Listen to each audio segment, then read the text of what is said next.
बद्री विशाल भगवान की जय। लक्ष्मी नारायण भगवान की जय।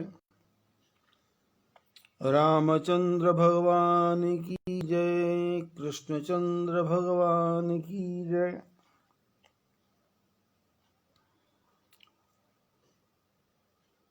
पूर्व जन्मों के अपार पुण्यों का फल कि मन भगवान की भक्ति में लगे।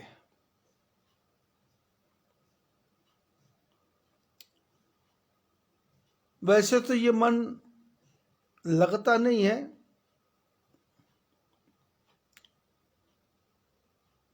क्योंकि 84 लाख योनियां हैं और हमारी आत्मा इन्हीं योनियों में भटकती रहती है, जिन योनियों में भगवान की भक्ति का कोई भी महत्व नहीं है, कुछ भी लेना देना नहीं है। बस पैदा होना है, जीना है और देह का त्याग कर देना है।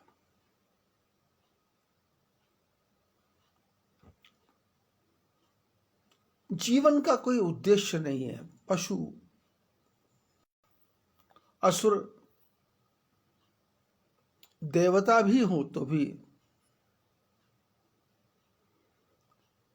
क्योंकि देवता भी चाहते हैं कि एक बार मनुष्य बने तो कल्याण हो। देवताओं के भाग्य में भी कल्याण नहीं है। देवताओं के पास शक्ति है, पर शक्ति का आनंद लेने का उनके पास कोई साधन नहीं है।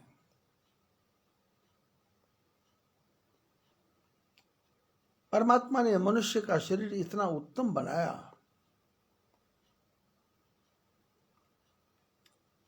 कि कुछ भी कर सकता है।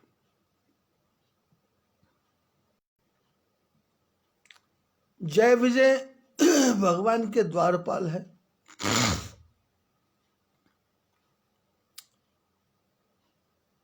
प्रश्न ये है कि क्षीर सागर में लक्ष्मी रहती थी नारायण के साथ में।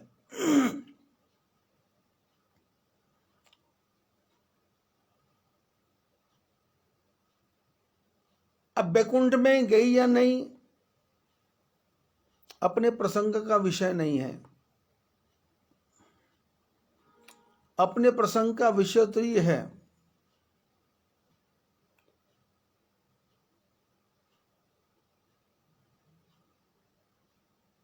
कि लक्ष्मी समुद्र से निकली, नारायण भगवान से विवाह हुआ और विवाह होते ही नारायण भगवान घर दामाद बन गए। घर दामाद बने, सनक सनंदन सनातन संत कुमार आए, नारद जी आए, और इसी बीच में घटनाक्रम हो गया कि जय विजय के मन में थोड़ा सा अहंकार आ गया कि हम द्वारपाल हैं, शासन व्यवस्था बनाए। तो शासन चलाना है तो कहां से चलाना है? तो उन्होंने लक्ष्मी से चलाना शुरू कर दिया। लक्ष्मी पे शासन चलाया तो लक्ष्मी ने कड़वे शब्द बोले। तो जो कथा नित्य प्रति श्रवण कर रहे हैं उनके मन में शंका आना स्वाभाविक है कि नारायण के साथ लक्ष्मी रहती है और नारायण के साथ ही जय विजय रहते हैं।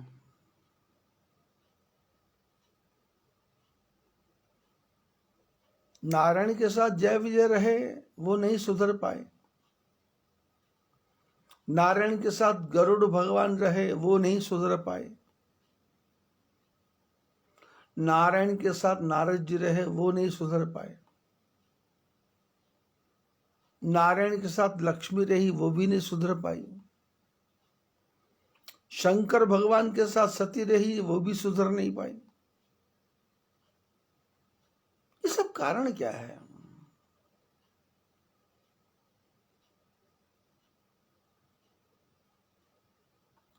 इसके पीछे एक ही कारण है, परमात्मा ने त्रिगुणमयी सृष्टि बनाई है। त्रिगुणमयी सृष्टि, रजोगुण, तमोगुण, सतोगुण, ये तीनों गुण सब में भर दिए हैं। शरीर है तो इसमें कफ है, पित्त है, बात है। पित्त ज्यादा बढ़ जाए तो छाती में जलन होने लग जाती है। कफ ज्यादा बढ़ जाए तो गला खराब हो जाता है। बात ज्यादा बढ़ जाए तो घुटनों में, कमर में, शरीर के अंग अंग में दर्द होने लग जाता है। माथा पकड़ लेता है दर्द के मारे। त्रिगुणमयी शरीर है, त्रिगुणमयी सृष्टि है। सत्व गुण आएगा, अच्छे अच्छे काम करने के प्रति रुचि पैदा होगी। तमोगुण आएगा, बुरे बुरे विचार आएंगे, बुरा ही काम होगा, बुरी ही वृत्ति होगी। बुरे से बुरा कितना बुरा सोच सकते हैं, उससे भी बुरा होगा। रजोगुण आएगा तो उसमें यह भी आएगा कि चलो दे दो, चलो ले लो, चलो बांट दो, कोई बात नहीं, अपना ही है, पराया कौन है।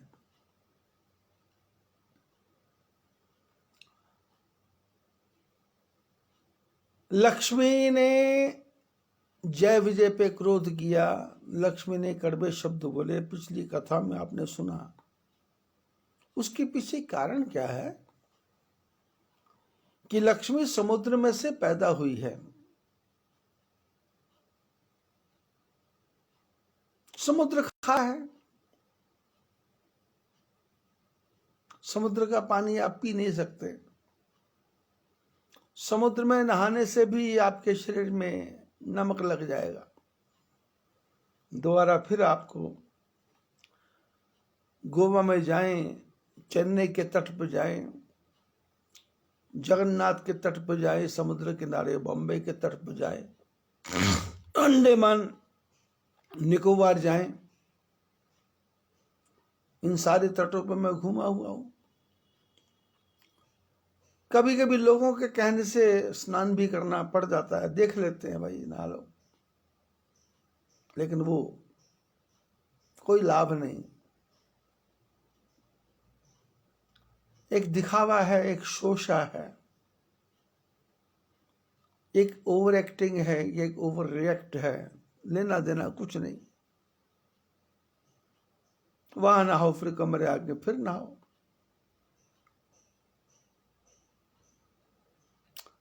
समुद्र खारा तो समुद्र की जो बेटी है सती, सीता सती के बारे में भी चर्चा हुई। दक्ष प्रजापति की पुत्री और पिता का जो डीएनए था वो सती में आया, और बोले 107 जन्म लग गए सुधरते सुधरते सुधरते सुधरते सुधरते सुधरते। सती को सुधरने में 107 जन्म लगे, तो लक्ष्मी को सुधरने में कितने जन्म लगे? भगवान ने कहा तुम्हारा हालत तो ये हो जाएगा कि तुमको हर क्षण सुधरना ही सुधरना है। तुमने, भगवान विष्णु ने कहा कि तुमने मेरे बारे में बुरा विचार किया, अब हर आदमी तुम्हारे बारे में बुरा ही विचार करेगा। लक्ष्मी क्या है? धन। लक्ष्मी क्या है? माया। लक्ष्मी क्या है? पैसा। और संसार में 84 लाख योनियों में किसी जीव को पैसे की आवश्यकता नहीं है। सिर्फ एक आदमी है जिसको पैसा चाहिए, सिर्फ आदमी। 84 लाख किसी को पैसे की आवश्यकता नहीं। 84 लाख में से सिर्फ एक ये मनुष्य है जिसको पैसा चाहिए। और पैसा कहाँ मिलेगा? भगवान के मंदिर में। कौन देंगे? नारायण भगवान। पैसे के रूप में क्या आएगा? लक्ष्मी आएगी। तो फिर आरती करते हैं, जय लक्ष्मी रमणा प्रभु, जय लक्ष्मी रमणा। सत्यनारायण भगवान की आरती गाते हैं, जय लक्ष्मी रमणा प्रभु, जय लक्ष्मी रमणा। तो भगवान बोले, मेरे पीछे क्यों पड़े हो भाई, क्या चाहिए? बोले लक्ष्मी। तो बोले लक्ष्मी जी के पीछे पड़ो। तो फिर ये शुरू करता, जय लक्ष्मी माता मैया, जय लक्ष्मी माता, तुमको जो नित दिन ध्याता, तुमको जो निस दिन ध्याता, मन वांछित फल पाता, जय लक्ष्मी माता। अपनी लक्ष्मी माता की प्रार्थना करते करते बहुत बड़ाई करता है। तुम बिन यज्ञ न होवत, ना तेरे से तेरे बिना यज्ञ होगा, ना पूजा होगी, ना पाठ होगा, ना दूध आएगा, ना दही आएगा, ना आटा आएगा, ना चावल आएगा, ना दाल आएगा। स्तुति करता और स्तुति ऐसी करता है कि लक्ष्मी प्रसन्न होकर इसके पास पहुंच जाती है। और जब लक्ष्मी आती है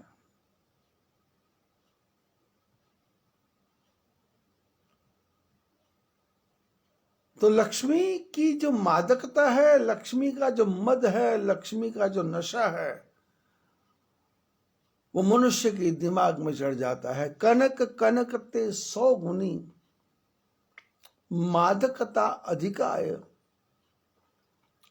ये पाए बौरात है, ये खाए बौराए। कनक मैंने गेहूं और कनक मैंने सोना। गेहूं में भी नशा है और सोने में भी नशा है। गेहूं के माल पूड़े बनाओ, गेहूं की पूड़ी बनाओ, गेहूं की लापसी बनाओ घी डाल के, और आधा किलो लापसी खा लो। आधे घंटे पौने घंटे में आपको ऐसी गहरी नींद आएगी कि दिमाग बोर आ जाएगा, पागलपन की तरफ हो जाएगा, बैठने का मन नहीं करेगा, सोने का मन करेगा, आलस आ जाएगा। तो लगभग 6 घंटे से पहले नींद ही नहीं खुलेगी, बोर आ गया, पागल खाया। और सोना यदि मिल गया तो उसको पहन के पागल हो जाता है।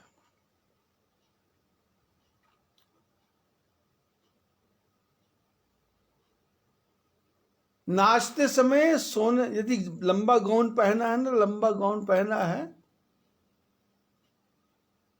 तो गाउन के ऊपर, और सोने का जो मंगलसूत्र है ऊपर डालती है महिलाएं, ऊपर गाउन के ऊपर। और यदि कहीं ब्लाउज बनाना हो तो ब्लाउज इतना डीप बनाएंगे कि सोने का वो पूरा दिखाई दे। लाइक चाहे सर्दी लग करके कोरोना हो जाए, डेंगू हो जाए, चिकनगुनिया हो जाए, मलेरिया हो जाए, वो हो जाए, लेकिन शादी में डीप गले का ब्लाउज, क्योंकि वो सोने का जो हार है वो दिखना चाहिए। बोरा गए, पागल हो गए।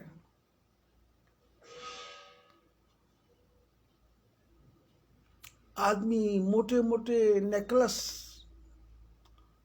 मोटे मोटे ब्रासलेट सोने के,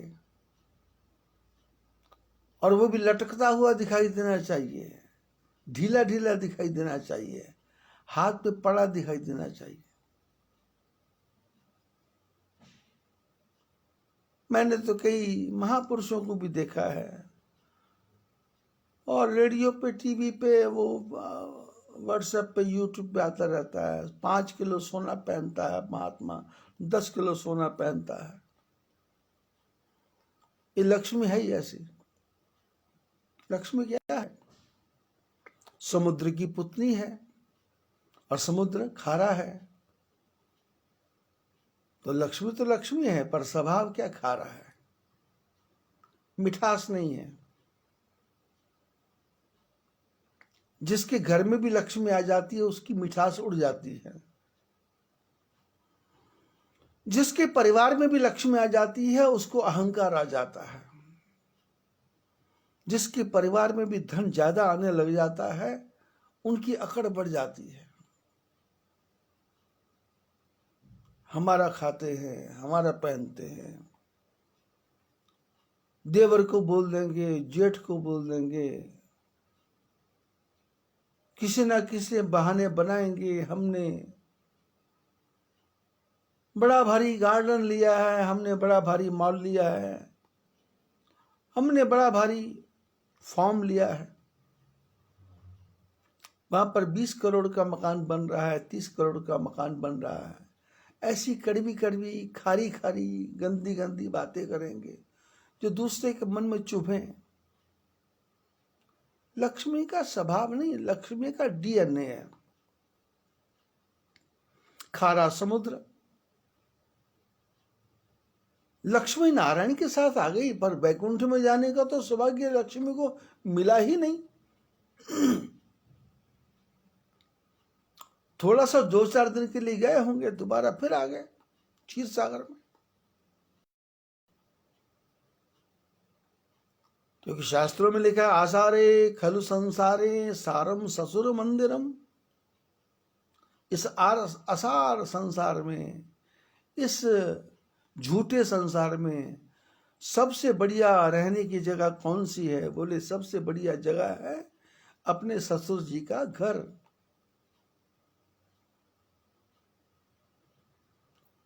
ससुराल से बढ़ के कोई सुख नहीं है।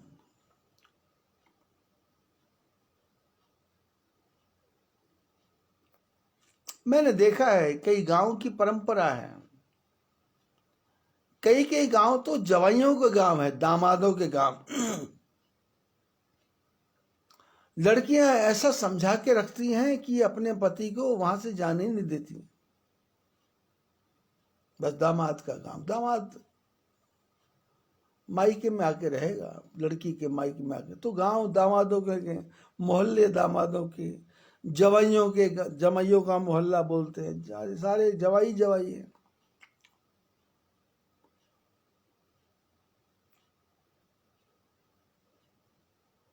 नारायण भगवान ने देखा कि मेरा विवाह हुआ लक्ष्मी के साथ में, और मेरे जो मित्र हैं, मेरे जो प्यारे हैं, मेरे जो सब कुछ है शंकर भगवान, उनका भी विवाह हुआ। और वो शंकर भगवान कहाँ रहते हैं? तो देखा तो वो कैलाश पे रहते हैं। कैलाश हिमाचल है, हिमाचल की बेटी पार्वती। तो विष्णु भगवान ने शंकर से पूछा, कैसा लगता है? बोले बहुत मजा आता है, कोई चिंता नहीं है, पप्पा जी सब कुछ करते हैं। पप्पा जी बहुत ध्यान रखते हैं, मम्मी जी बहुत ध्यान रखती हैं। नौकर चाकर की व्यवस्था भी कर रखी है, झाड़ू पोछे वाले की व्यवस्था भी कर रखी है। बस अपने को तो भगवान का भजन करना आनंद आता है। ससुराल से बढ़ के कोई पुण्य भूमि नहीं है, सारे सुख ससुराल में। तो विष्णु भगवान ने विचार किया कि ससुराल में ही रह के देखा जाए, क्योंकि बैकुंठ तो बहुत दूर है, और वहां जाना भी कोई कौन जाएगा, कौन आएगा। और वैसे भी बैकुंठ का एड्रेस सबको पता लग गया, इसलिए एड्रेस चेंज करना चाहिए। जैसे आजकल मोबाइल हम लोग रखते हैं ना,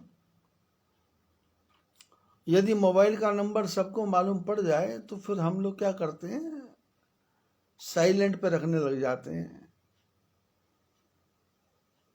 क्योंकि कोई भी काम करे तो मोबाइल बजता है तो आदमी की एक धड़कन से तेज से हो जाती है, क्या फोन आया, क्या फोन है। हालांकि आवश्यकता नहीं है,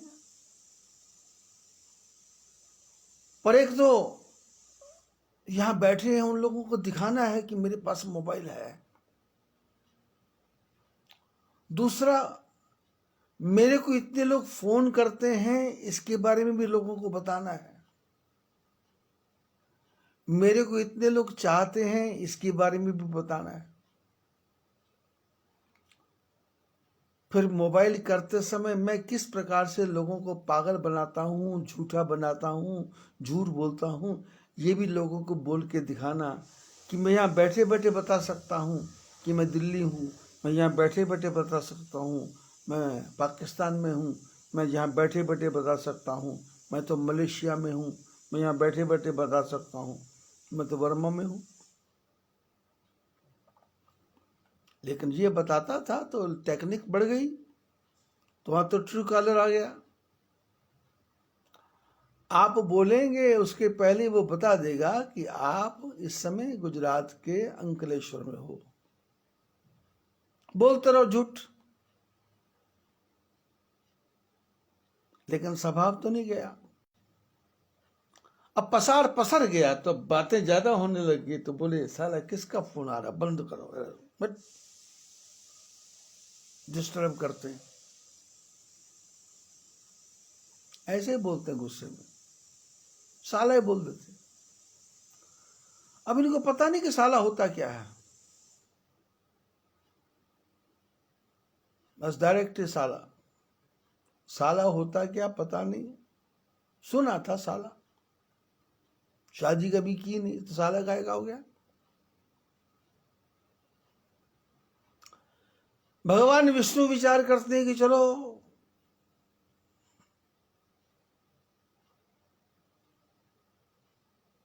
ससुराल में जाकर रहेंगे। समुद्र को पता लगा जवाई आने वाले हैं, व्यवस्थाएं की, लक्ष्मी को समझाया ध्यान रखना पूरा, क्योंकि मैं तो बिजी हूं। लक्ष्मी ने कहा आप बिल्कुल चिंता मत करें, मैं तो जैसे हाथों में उठा के रखते हैं ऐसे रखूंगी नारायण को। मेरे हाथ 24 घंटे उनके चरणों से लगे रहेंगे। लक्ष्मी नारायण के चरण दबाती, ऐसा चित्र हम देखते हैं। 24 घंटे नारायण के चरणों की तरफ देखती है, लेकिन चरणों की तरफ देखती है पर भगवान के चरण हृदय में तो नहीं आए।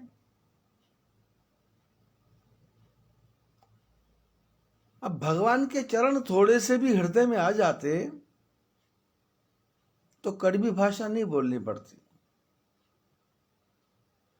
अशुद्ध भाषा नहीं बोलनी पड़ती।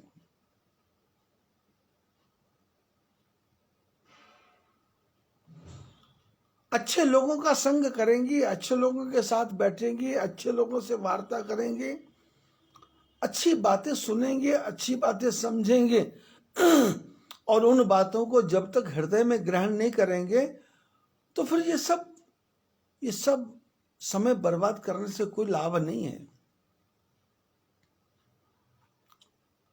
सत्संग आपने कितने महापुरुषों का सुना, ज्ञान आपने कितने महापुरुषों का लिया, पुस्तकें आपने कितनी पढ़ी, लेकिन वो सब पढ़ने के बाद भी यदि आपको उसके ऊपर आचरण करना नहीं आया तो फिर वही हाल हो गया कि गधे ने 100 क्विंटल भार लाद रखा है, लेकिन उस लादने से उसको कोई फायदा नहीं है। वो तो उसको बोझ है, बोझ। ऐसे हमने पुस्तकों का, ज्ञान का बोझ दिमाग में भर लिया, लेकिन आचरण नहीं किया, प्रैक्टिकल में लेके नहीं आए। क्रोध आए तो हमारा मन शांत नहीं हुआ तो क्या फायदा सत्संग का। धन आए तो उसको पचाना नहीं आया तो क्या लाभ उस धन का।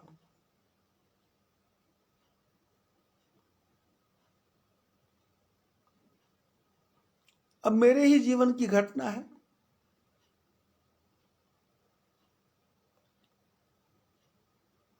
गरीब परिवार में पैदा हुआ,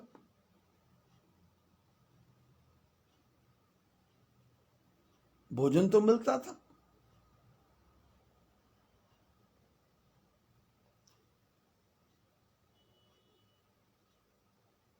संन्यास को ग्रहण किया,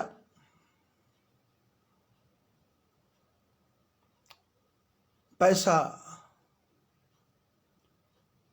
कभी जीवन में धन की कमी रही नहीं, लेकिन धन का अहंकार भी नहीं रहा। आज मायापुर में 8 करोड़ का आश्रम है, लेकिन धन का कोई अहंकार नहीं है। हरिद्वार में 5 करोड़ का आश्रम है। जिप्सी गाड़ी खरीद के लाया, लोग मुहूर्त निकालते हैं, लेकिन यहां कोई मुहूर्त नहीं, कुछ नहीं। बढ़िया से बढ़िया वस्त्र पहनते हैं, बढ़िया से बढ़िया भोजन करते हैं, लेकिन किसी बात का कोई भी अहंकार नहीं।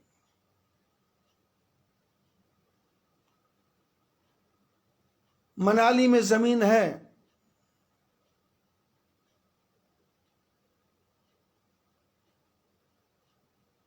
शिमला के नीचे शैला में जमीन है, शिमला में जमीन है।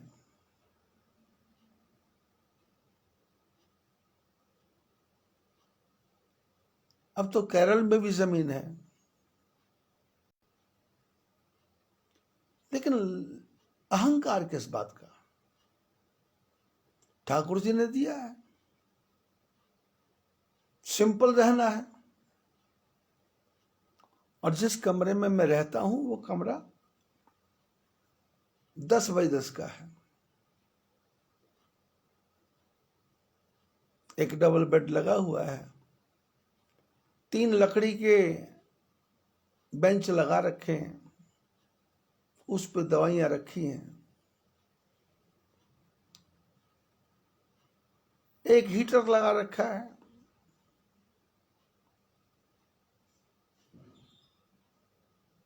किसको बताना है। पैसा लक्ष्मी माता को जब बोलते हैं वो पैसा भेज देती है, लेकिन लक्ष्मी माता से प्रार्थना की पैसा भेजना, पर अपने गुणों को मेरे अंदर मत भेजना। कर्कश अहंकार, तुमने समझ क्या रखा है, मेरी क्या औकात है, तुमको क्या पता, मेरे बराबर तुम कैसे हो सकते हो, मेरी कैटेगरी के तुम लोग नहीं हो। ये शब्द नहीं निकलना। और लक्ष्मी की सबसे बड़ी व्यवस्था यही है कि उसके अंदर अहंकार है कि मैं समुद्र की बेटी हूं, और मेरे समुद्र में से अमृत भी निकला है, मेरे समुद्र में से धन्वंतरि भी निकला है, मेरे समुद्र में से विष भी निकल जाता है, और मेरे समुद्र में से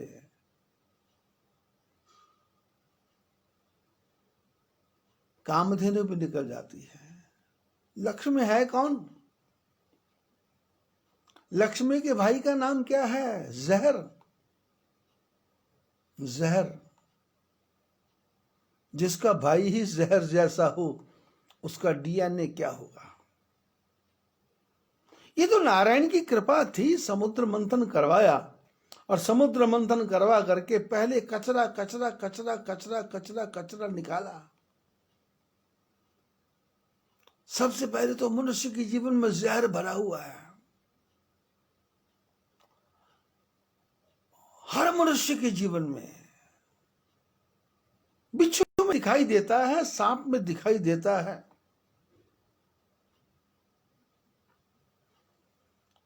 मधुमक्खी में दिखाई देता है, ततैया में दिखाई देता है।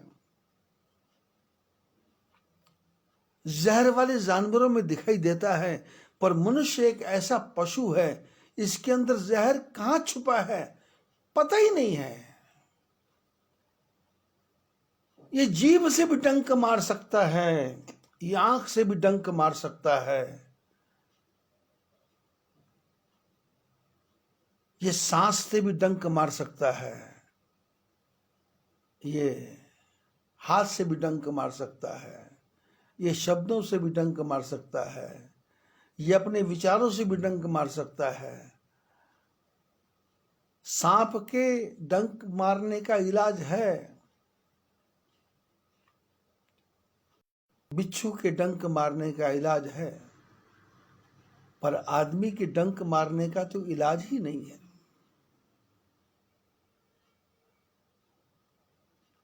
नारायण भगवान ने समुद्र मंथन करवाया तो सबसे पहले क्या निकलवाया? खारे समुद्र में से, खारे समुद्र में से जहर, विष विष विष विष विष विष। और हमको आपको भी जीवन में समुद्र मंथन करना है, अपने जीवन में से विष को निकाल के फेंक देना है। कड़वी भाषा बोलना नहीं, कड़वे शब्द बोलना नहीं, कड़वा उच्चारण करना नहीं, किसी को नहीं बोलना कि तुमने मेरे लिए क्या किया, क्या बनाया मेरे लिए, मैं नौकर हूं, मेरे को नौकर समझ रखा? नहीं नहीं नहीं, हम तो सेवक हैं, सेवक को सेवा बने आई। सेवक को सेवा करने का सौभाग्य ठाकुर जी ने दिया है। वो सेवा पति की भी हो सकती है, वो सेवा पुत्र की भी हो सकती है, वो सेवा नौकरानी की भी हो सकती है, वो सेवा एक पशु की भी हो सकती है। सेवा करना है, जताना नहीं है, बताना नहीं है। वो लक्ष्मी मुंह पे नहीं आनी चाहिए, जहर मुंह पे नहीं आना चाहिए। जहर मुंह पे आ गया बात बिगड़ जाएगी। लक्ष्मी के भाई का नाम है विष। अब जिसके भाई का नाम ही विष हो, उस लक्ष्मी से आप क्या अपेक्षा कर सकते हो? वो तो यहां जाएगी वहां विष ही बांटेगी। क्योंकि भाई लोग क्या करते हैं, बहन को भेजते हैं समय समय पे, मकर संक्रांति को भेजते हैं, दिवाली को भेजते हैं, दशहरा को भेजते हैं।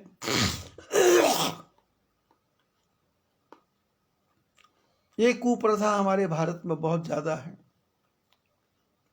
कि बेटी की शादी के बाद में हर त्योहार पे कोई ना कोई सामान भेजना। ये कुप्रथा है, इसको हटाना चाहिए। और ये महिलाओं ने ही फैलाई है, माताओं ने ही फैलाई है, और इसके पीछे इन्हीं का योगदान है। और दुनिया को समझाना मुश्किल है, आसान है, पर इन माताओं को समझाना बहुत मुश्किल है। अब कथा करते जाओ पर इनके पल्ले पड़ने वाला कुछ है नहीं। इन्होंने फिर अपनी बेटी को लोहड़ी को भी भेजना है, दिवाली को भेजना है, होली को भेजना है, मकर संक्रांति को भेजना है, भेजना ही भेजना है। और अपने परिवार का, पति का नुकसान करना है। बेचारा पति फूक रहा है और ये कहती है ऐसा करेंगे, वो बेचारा हाँ करता है, नहीं हाँ बोलेगा तो भी मरा, हाँ किया तो मरा, तो बेचारा चारों तरफ से मरा। वैसे भारत के ज्यादा भाग में तो नहीं है,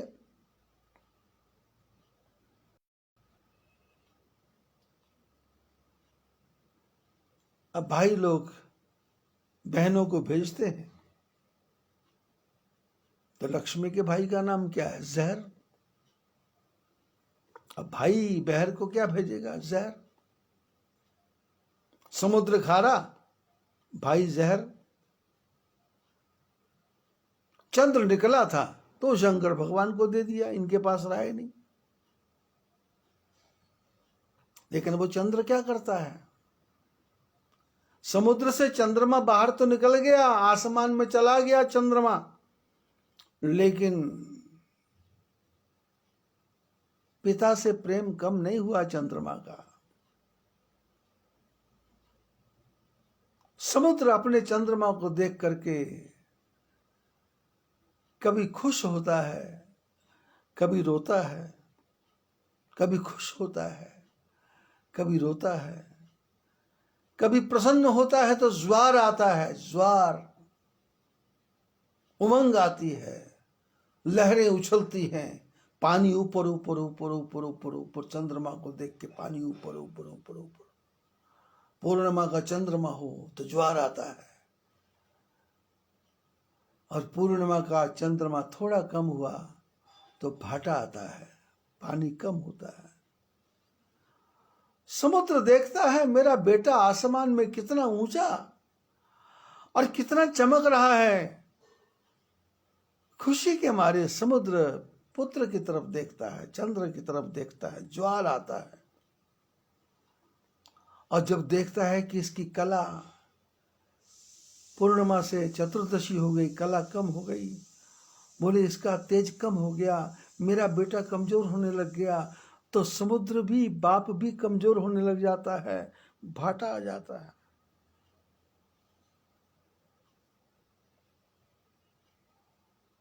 ये विचार तो आज तक मेरे मन में कभी आया ही नहीं था कि ये हो क्या रहा है। समुद्र का बेटा चंद्र आसमान में रहता है, लेकिन समुद्र से प्रेम कम नहीं हुआ।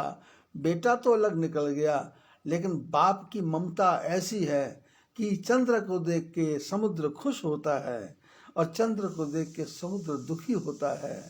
पूर्णिमा हो तो ज्वार आता है, और पूर्णिमा की एक भी तिथि कम हो, समुद्र को दिखता है कि चंद्र मेरा बेटा कमजोर हो रहा, छोटा हो रहा, रोशनी कम हो रही, तो दुखी होके भाटा आ जाता है। और ऐसा भाटा आता है कि 1 महीने तक शांत समुद्र, उदास, हैरान, परेशान, दुखी।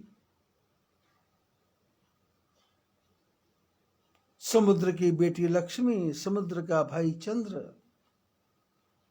समुद्र का भाई जहर, समुद्र का भाई धनवंतरी,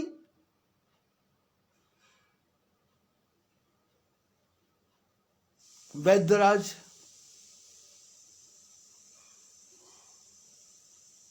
जिनका बोलना है कि 24 घंटे दवाइयां खाते रहो, दवाइयां खाते रहो।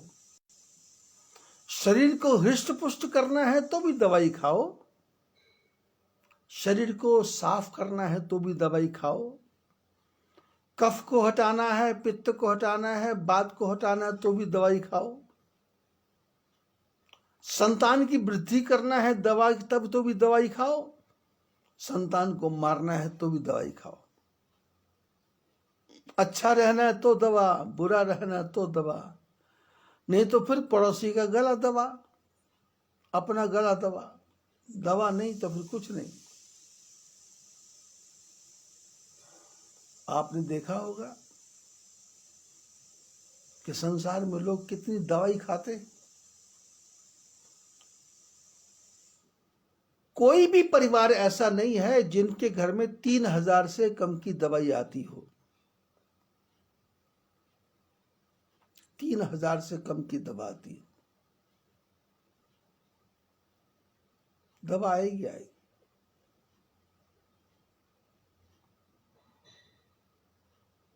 कारण क्या है? नारायण को छोड़ के हम लक्ष्मी के पीछे पड़ गए। अब लक्ष्मी आई तो लक्ष्मी के भाई भी आ गए। उच्च श्रवस नाम का घोड़ा आ गया, ऐरावत नाम का हाथी आ गया। उच्च श्रवस नाम का घोड़ा मतलब हमारा मन घोड़े से भी तेज भाग रहा है। अमृत बाद में निकला, अमृत बाद में निकला, लेकिन उसके पहले शराब निकल गई। शराब,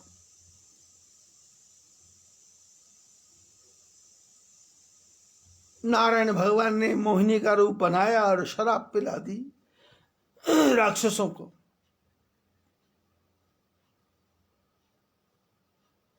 नारायण भी तो कलाकार हैं। नारायण भी जानते हैं कि अमृत यदि राक्षसों को मिल गया तो फिर तो धरती एक हिरण्याक्ष से बचानी मुश्किल हो गई थी। यदि ये अमृत राक्षसों को मिल गया तो फिर तो धरती का क्या बनेगा, ये तो फिर परमात्मा ही कौन जाने, किसी का पता नहीं। चाइना सोचता है मैं सब पे कब्जा कर लूं, अमेरिका सोचता है मैं सब पे कब्जा कर दूं। अब चाइना के लोगों को दिखाई दे रही है पर अमेरिका की किसी को दिखाई देती नहीं है। विश्व का कोई कोना नहीं है यहां पर अमेरिका ने अपने हवाई अड्डे ना बनाए हो, चाहे वो डिएगो गार्सिया हो, चाहे वो अमेरिका, चाहे वो पाकिस्तान हो, चाहे वो सऊदी अरब हो, कतर हो, ईरान हो, इराक हो, अफगानिस्तान हो। रूस के उसने सैकड़ों टुकड़े कर ही दिए और चाइना के साथ उसका वार चल ही रहा है। अब अमेरिका वालों में एक खूबी है, वो दूसरे की बुराई को खूब लगा लगा के लोगों को समझाते हैं और दूसरे को इतना बदनाम कर देते हैं कि सबकी दृष्टि में पहले उसको गिराते हैं, डाउनफॉल करते हैं, फिर अटैक करके उसको समाप्त कर देता है अमेरिका। और चाइना का ऐसा है कि वहां तो कम्युनिस्ट है, शासन किसकी, सत्ता किसकी। अब उनकी बात छोड़ो, हमारे आपके घर में भी है, तो मैं भी चाहूंगा कि मेरे घर में मेरा शासन चले, मेरे पड़ोस में कोई बुरा ना रहे, मेरा कोई दुश्मन ना हो। ये छोटी सी मानी हुई बात है। नारायण कलाकार हैं, नारायण फंसते नहीं है। नारायण कहते कमलवत, जैसे कमल रहता वैसे रहो। प्रश्न ये आया कि लक्ष्मी क्या है? नारायण के साथ रह के ठीक नहीं हुई, अरे सती शंकर जी के साथ रह के ठीक नहीं हुई तो लक्ष्मी कैसे ठीक होगी? ये कोई दवाई है जो घोट के पिला दी, उसके मुंह में डाल दी, उसके अंदर चली गई? अरे घोट के पिला भी देंगे पर गले से नीचे उतारना तो मरीज का काम है, वो वॉमिट कर दे। हमने गोलियां दी मरीज को खाने के लिए, वो मुंह के अंदर रख ले दबा करके और पानी पी जाए, गोलियां एक तरफ रख ले, बाद में हम जाएं वो गोलियों को थूक दे, क्योंकि उसको गोली अच्छी लगती नहीं। हम सोच रहे गोली खा गया, लेकिन खाया ही नहीं उसने, गोली दवाई खाई नहीं। ज्ञान तो ऐसा है ना जो ज्ञान अंदर चला जाए, पर ज्ञान जाए कहां? सारे सारे रास्ते तो बंद कर रखे हैं, कान का रास्ता बंद कर रखा है, मैं किसी की सुनूंगा ही नहीं। आंखों का रास्ता बंद कर रखा है कि मैं किसी को देखूंगा ही नहीं। जुबान का रास्ता बंद कर रखा है और दिल के रास्ते तो बंद है, क्योंकि लक्ष्मी घर में आ गई, पैसा घर में आ गया। अब मेरे ऊपर कौन? मिनिस्टर बड़े बड़े मेरे घर में आते हैं, डीएम मेरे पास आता है, एसपी मेरे पास आता है, बड़े बड़े ऑफिसर मेरे पास आते हैं। मैं किसी का भी मर्डर करवा सकता हूं, मैं किसी की भी हत्या करवा सकता हूं, मैं किसी को भी मार सकता हूं। अहंकार। लक्ष्मी क्या लाएगी? अहंकार। समुद्र मेरा बाप है, उसमें अपार खजाना है, उसमें अपार ऑयल है, उसमें मोती है, माणिक है, नमक है। क्या नहीं है मेरे बाप के पास? और जिसके पास लक्ष्मी आती है, जब तक नहीं आती, जब तक लक्ष्मी नहीं आती, मंदिर रोज जाता है, शिवलिंग पे नाक रगड़ता है, विष्णु भगवान के सामने नाक रगड़ता है, पुजारी के सामने हाथ फैलाता है, और पुजारी जी भी 3 बार वो चम्मच लेकर के फिर 5 दिन पुराना पानी उसके हाथ में डाल देते हैं और मंत्र बोलते हैं, अकाल मृत्यु हरणम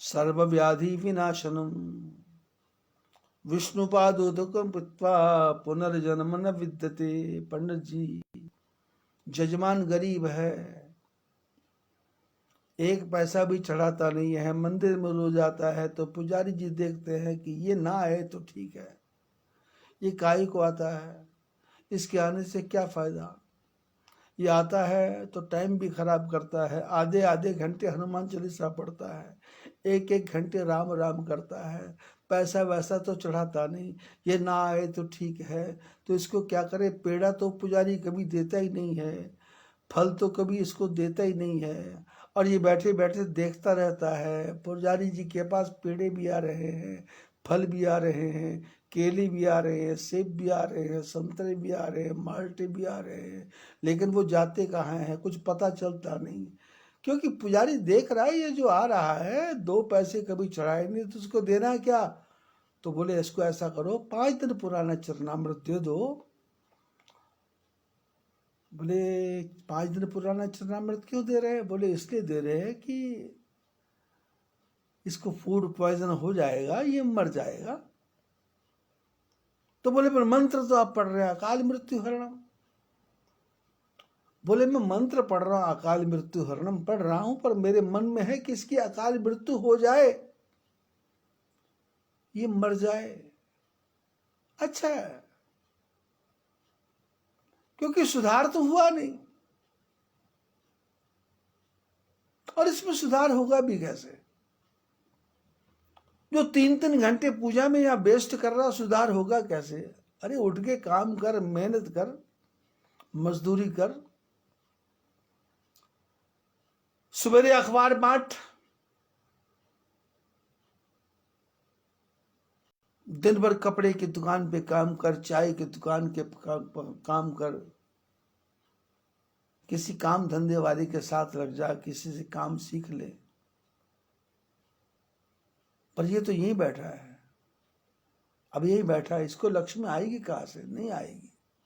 इसलिए इसको दे दो, 6 दिन पुराना चरणामृत दे दो, और चरणामृत देने के बाद में मंत्र भी पढ़ दो, और चरणामृत भी 3 बार दो, पूरा हाथ भर जाए। पुराना 6 दिन 7 दिन 10 दिन पुराना सड़ा पानी अमृत समझ के पी गया, और घर जाते फूड पॉइजन हो गया, अकाल मृत्यु हरणम, अकाल मृत्यु हो गई, हरणम परणम नहीं, मरणम। सर्व व्याधि विनाशनम, जिंदा रहता तो व्याधियां ही व्याधियां थी, मर गया तो व्याधि नष्ट हो गई, आत्मा निकल गई शरीर से। अब क्या चिंता है, सोने की चिंता नहीं, कब जागूंगा चिंता नहीं, नहाऊं, लेटरिन जाऊं, बाथरूम जाऊं, ब्रश करूं, रोटी खाऊं, दोपहर को खाना, शाम को खाना, रात को खाना, अब क्या खाना। अब तो प्रेत बन के किसी पेड़ के ऊपर जाके रहना है। और कभी स्वामी प्रेमानंद जी महाराज कथा करेंगे तो वहां जाके बैठ जाना है, और कथा सुनते सुनते आनंद लेना है। क्योंकि प्रेमानंद जी महाराज किसको कथा सुना रहे हैं, प्रेतों को। कौन से प्रेत, जो कोरोना काल में मर गए, गाड़ियों की एक्सीडेंट में मर गए, बस में मर गए। मेरे आश्रम में आप आओगे तो कम से कम 700-800 फोटोज लगी हैं, जिन पे सबके स्वर्ग लिखा हुआ है। लोग आते हैं, अपने स्वर्गीय माता पिता की फोटो आश्रम में लगा जाते हैं, 11,000 रुपये देते हैं, और हम 11,000 से जो पैदल ब्राह्मण जाते हैं उनको भोजन कराते हैं 1 साल तक, रोज 11,000 रुपये में 1 साल तक भोजन चलता है, और उनके परिवार की फोटो यहां रहती है। और आश्रम में स्वर्गीय की फोटो लगी है, तो आश्रम में यदि कोई 6 महीने सीजन जब बंद हो जाता है तो जो भी आदमी यहाँ रहता है तो मेरे को कहता था कि भूतों की आवाज आती है, प्रेतों की आवाज आती है। मैं यहाँ अकेला नहीं रह पाऊंगा, साथ में रखोगे तो ठीक है, कोई ना कोई। तो मेरे को 2-2 आदमी रखने पड़ते थे।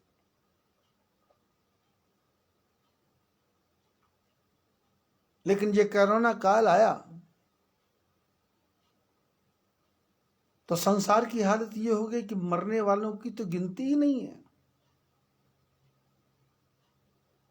अब तो वर्ल्ड फ्लू आ गया, पक्षी कितने मर रहे हैं। तो मैंने विचार किया कि ये तो संसार प्रेतों का संसार हो जाएगा, भूतों का संसार हो जाएगा। तो मैंने सत्संग प्रारंभ कर दिया भूत प्रेतों के नाम पे कि जितने भी मरे हुए जीव हैं सब आओ और मेरे पास आकर के सत्संग सुनो। मैं सत्संग सुनाऊंगा और आप उसका आनंद लो, और जब समय आएगा तो परमात्मा के शरण में चले जाओ। संसार में कुछ रखा नहीं है, संसार में कुछ मिलना नहीं है। पत्नी भी मिल गई तो क्षणिक सुख है, भोजन भी मिल गया तो क्षणिक सुख है, शराब भी मिल गई तो क्षणिक सुख है, धन भी मिल गया तो क्षणिक सुख है, कुछ नहीं है। आप ज्यादा कमाओगे तो लोग बोलेंगे किसके लिए कमा रहे हैं, छाती पर रख के ले जाओगे क्या? क्योंकि दुनिया में बोलने वालों की तो कोई कमी नहीं है। इसलिए मैं जिस आश्रम में रहता हूं, मैं 10 महीने से यहां हूं, 11 महीने हो गए। 6 फरवरी के बाद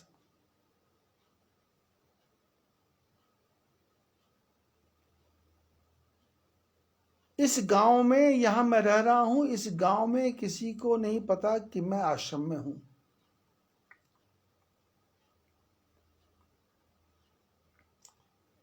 यात्रा बंद होती थी तो मेरे नौकरों को लगता था प्रेत हैं, पर इस साल यात्रा चली ही नहीं और मैं 10 महीने से रह रहा हूं। कोई प्रेत नहीं है, कोई भूत नहीं है, क्योंकि मैंने सब जीवात्माओं को कहा कि तुम जीवात्माएं हो, परमात्मा का अंश हो, आओ और आकर के सत्संग सुनो। और वो सारी आत्माएं आती हैं रोज और मेरे से पहले आके बैठ जाती है। मेरे को पता नहीं मैं सत्संग कब शुरू करूंगा, पर उन आत्माओं को पता है सत्संग शुरू होने वाला है, हो गया, और भीड़ जुट जाती है। करोड़ों अरबों आत्माओं का तो मोक्ष कर दिया, सबको भेज दिया, जाओ परमात्मा की शरण में चले जाओ। इस दुनिया में कोई पूछने वाला नहीं, जाओ भगवान के शरण में लग जाओ। तेरा राम जी करेंगे बेड़ा पार, उदासी मन काहे को डरे। तेरा राम जी करेंगे बेड़ा पार, उदासी मन काहे को डरे। किससे डरना है? धन कितना है, अहंकार क्यों? गाड़ियां कितनी है, अहंकार क्यों? रूप कैसा है, अहंकार क्यों? क्योंकि ये सब ठाकुर जी की कृपा से मिला है।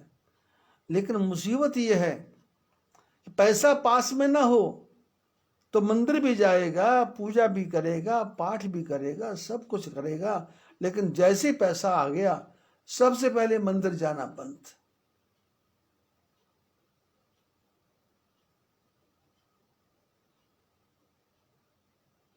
माँ को भी बोलेगा मंदिर में मत जाओ, घर में मंदिर बना रहा हूं।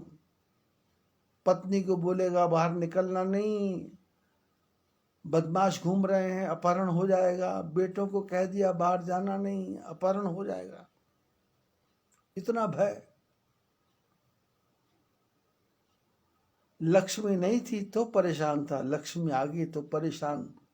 अहंकार, और अहंकार कैसा? भाई का नाम विष है तो मन में विष भरा हुआ है।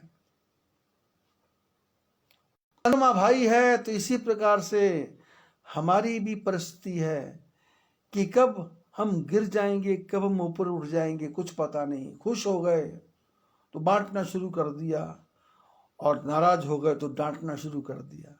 चंद्रमा की तरह, धनवंतरी की तरह हो गए। ऐसा कर लो, वैसा कर लो, ऐसा कर लो, वैसा कर लो, ऐसा कर लो, वैसा कर लो। उच्च श्रवस नाम का हाथी मदमस्त है, किसी से क्या डरना, उड़ा दो गोली से।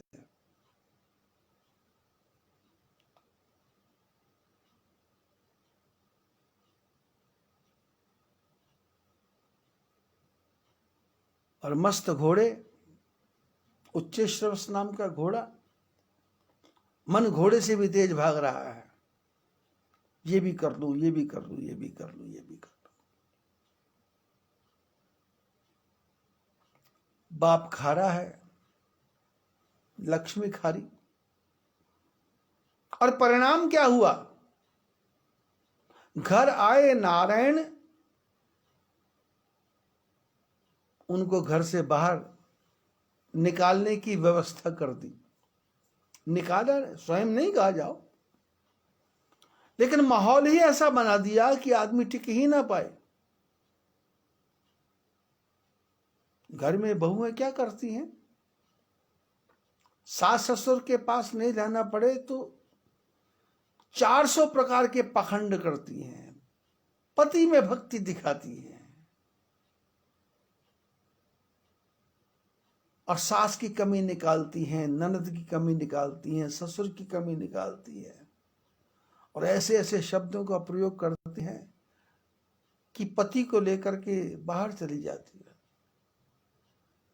माहौल ही ऐसा बनाती है महिला। एक औरत का स्वभाव है, ये लक्ष्मी का स्वभाव है। ये वातावरण ही ऐसा बनाएंगी कि पुत्र माता पिता को छोड़ के चला जाएगा। दिखावे के लिए बोलता है, मैं बाबा मम्मी डैडी आपसे बहुत प्यार करता हूं, पर उसको तो वो जो कंचन काया दिख रही है, कंचन काया 2 दिन की है, फिर मुरझाए कली कली। ये क्या कंचन काया? झुर्रियां पड़ जाएंगी, गाल अंदर को घुस जाएंगे, दांत सब टूट जाएंगे, गर्दन हिलने लग जाएगी, पैर डगमग डगमग करने लग जाएंगे। वो सुंदर महिला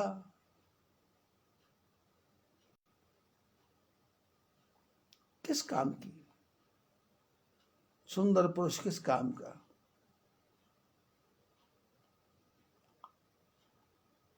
खारे समुद्र की बेटी लक्ष्मी थी तो सुंदर, पर वो डीएनए तो खारा था।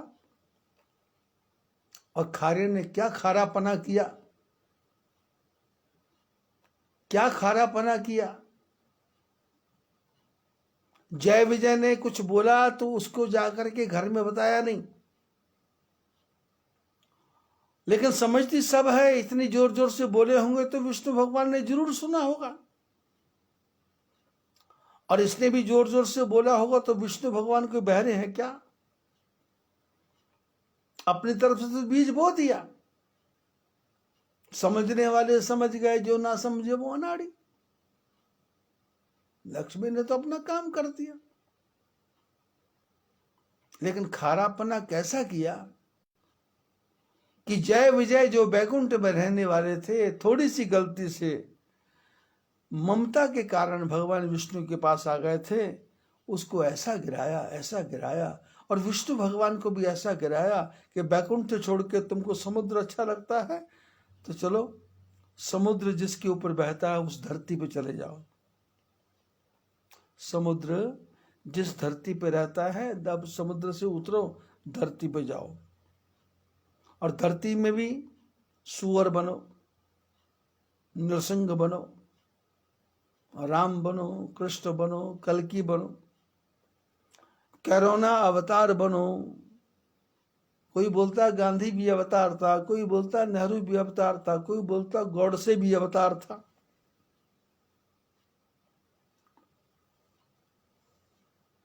मैं बोलता हूं मेरे गुरुदेव अवतार थे, मेरे गुरु जी के गुरु बोलते थे उनके गुरु अवतार थे, और निरंकारी बोलते हमारे गुरु अवतार, राधा स्वामी बोलते हमारे गुरु अवतार, बोहरा वाले बोलते हमारे गुरु अवतार, स्वामी नारायण बोलते बोलते हमारे गुरु अवतार।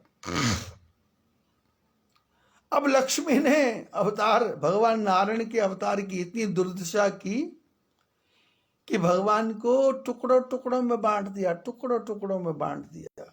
ईसाई बोलता है हमारा है, मोसाई बोलता है हमारा है, और बाकी तो हमारा तुम्हारा बोलते नहीं है। वो तो भेड़ बकरियां हैं, जैन हो गए, बौद्ध हो गए, भेड़ बकरियां हैं। सनातन धर्म में तो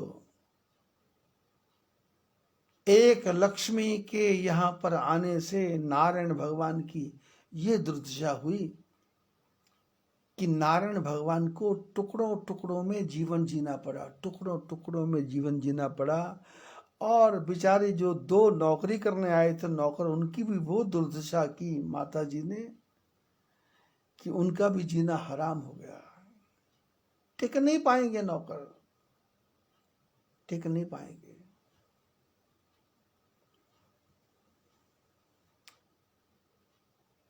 क्योंकि औरत अपने आप में ही एक मुसीबत है।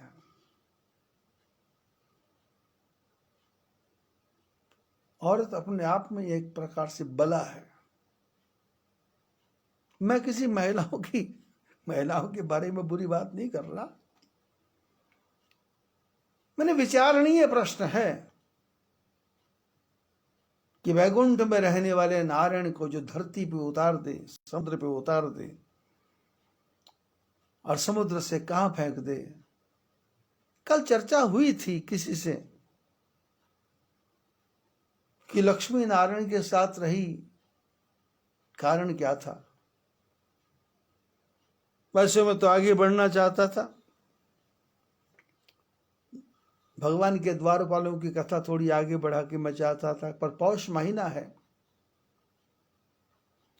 इसमें तो नित्य नए नूतन विचार आते रहते हैं। रातें लंबी हैं, पर मैं तो 3 बजे उठ जाता हूं, रात को 9, 9:30, 10 बजे तक सो जाती हूं, और 3 बजे उठने के बाद में स्नान इत्यादि करने के बाद में थोड़ा सा पूजा पाठ, भगवान का ध्यान, फिर मन डूब जाता है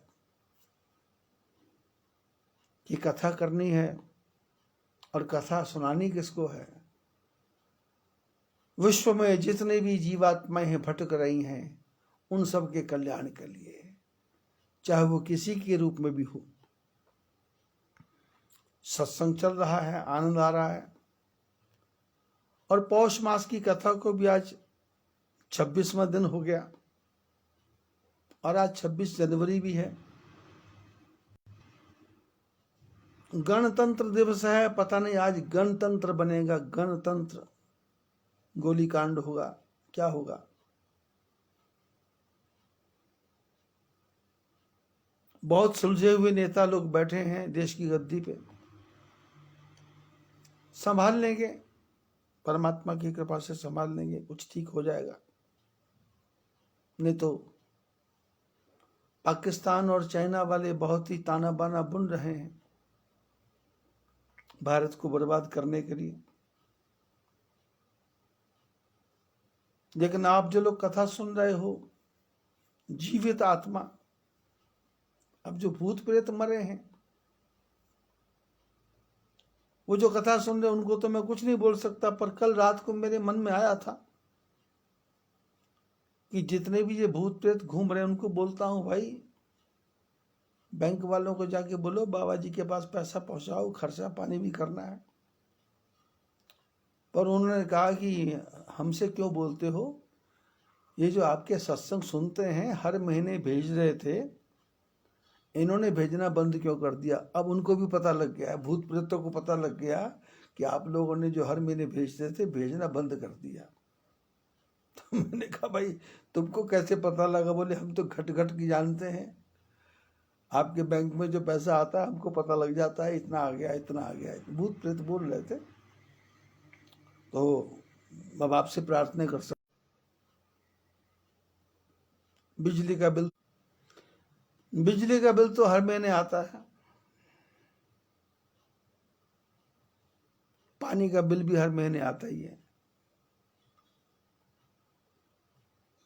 और कथाकार के लिए खाने के लिए व्यवस्था भी होती है। तो आपके ऊपर डिपेंड है, आप भेजेंगे प्रेम से भेजेंगे तो ठीक है, नहीं तो मैं रोना शुरू करूंगा, अपना दुखड़ा रहूंगा। अब दुखड़ा नहीं रहूं और नॉर्मल ढंग से काम हो जाए तो इससे बढ़िया क्या काम हो सकता है। चलो अब समझदार को इशारा काफी है। अब आपके पास बहाना भी नहीं है कि 26 जनवरी है, बैंक बंद है। अब सब बैंक खुलने वाले हैं, जल्दी से भेजो। जय बद्री विशाल।